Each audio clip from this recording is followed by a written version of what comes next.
Hi friends, Namaskar, good morning. Welcome to the new edition of Monday Mantra. Suddenly, the topic for discussion during the morning coffee break in office turned out to be very hot with the news that UM Bhatia, general manager from Delhi, is posted to our zone. The senior colleagues who knew UM Bhatia, whose nickname was Unmanageable Bhatia, immediately recalled the various occasions when Bhatia behaved tough with his subordinates. Some even listed out the names of a few people who had been charge sheeted and fired by Bhatia. Within just 2 hours of receiving that news, the entire office atmosphere changed. Everybody was getting a kind of jigging butterflies in their stomach. But for some youngsters, the news hardly mattered, for they believed that UM Bhatia would not be that bad as the seniors projected him to be. And all were waiting for the arrival of that tough boss. This situation sounds very familiar, isn't it? Friends, choosing your spouse is within your powers, but not choosing your boss. Every person spends almost 8 to 10 hours of their prime time every single day in office.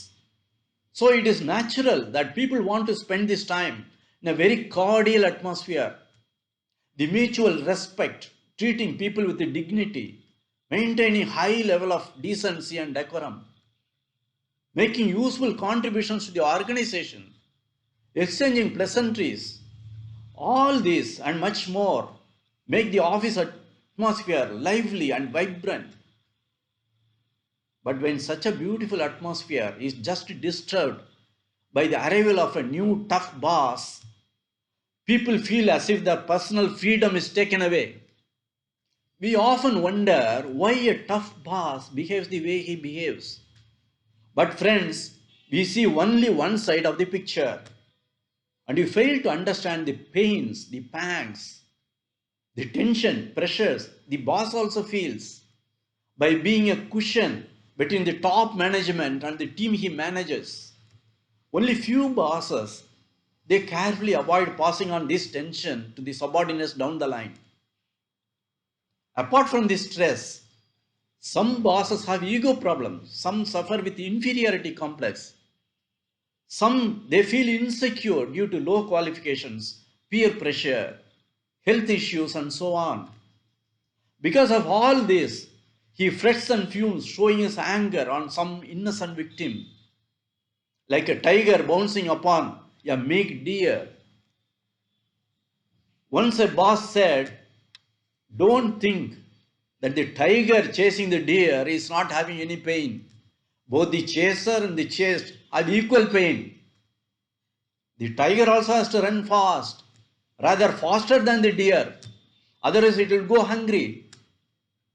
And for the deer, it has to run much faster than the tiger, or else it will lose its life." But the comparison stops here.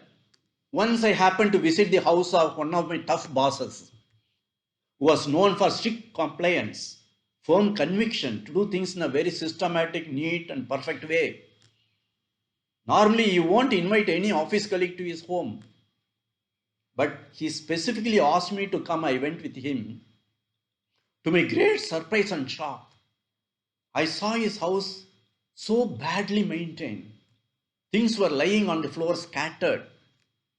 And for a person who projected a perfectionist image of himself in office, it was a bubble burst moment.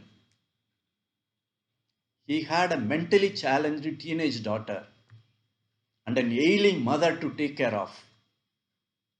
And his wife was so tired of running errands, she was just waiting for him to come back from office to set right the mess at this house. Seeing the situation, a sudden feeling of love and respect for him engulfed me. Silently, my boss cleared all the mess, and after about half an hour, when he himself brought 2 cups of coffee for both of us and sat down in the sofa, my empathy for him increased manyfold.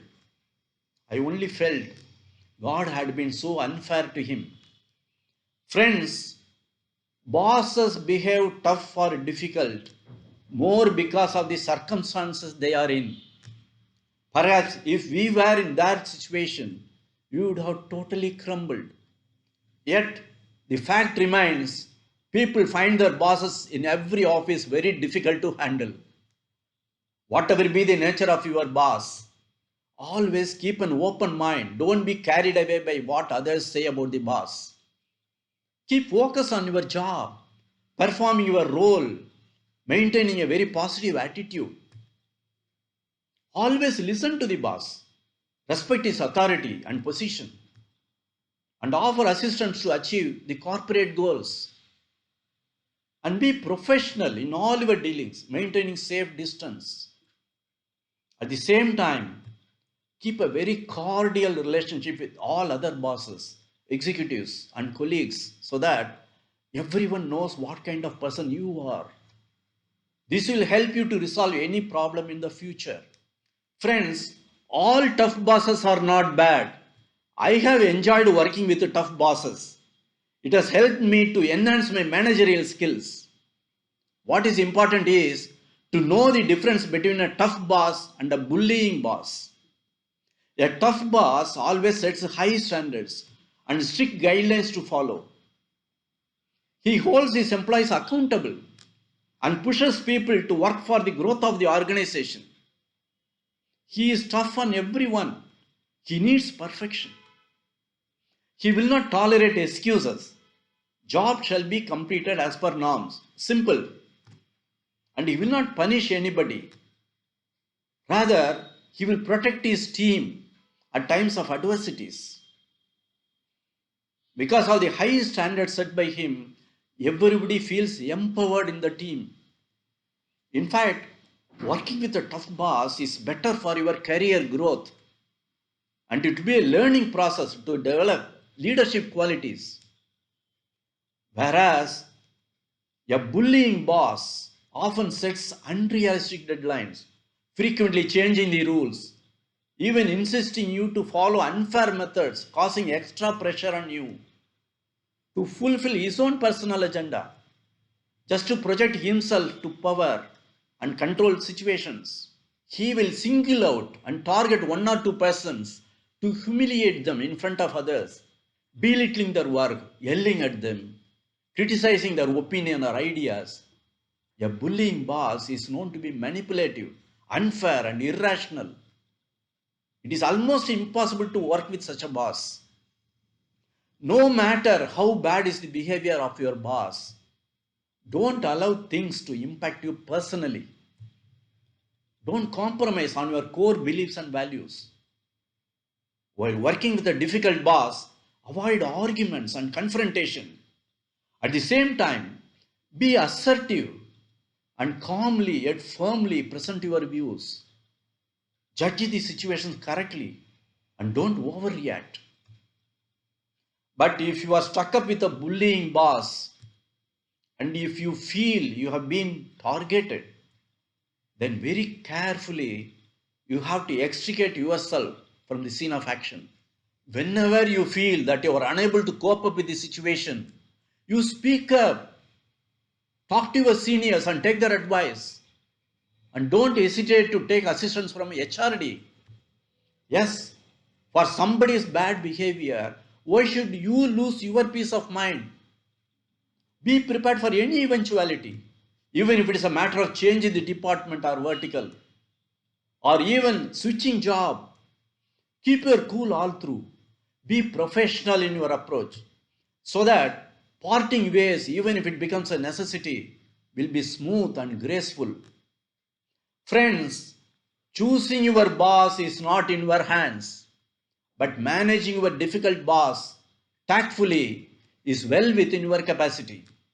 So act prudently and with confidence. You can convert every tough situation into a learning opportunity and an experience in your career growth. Happy times, all the best.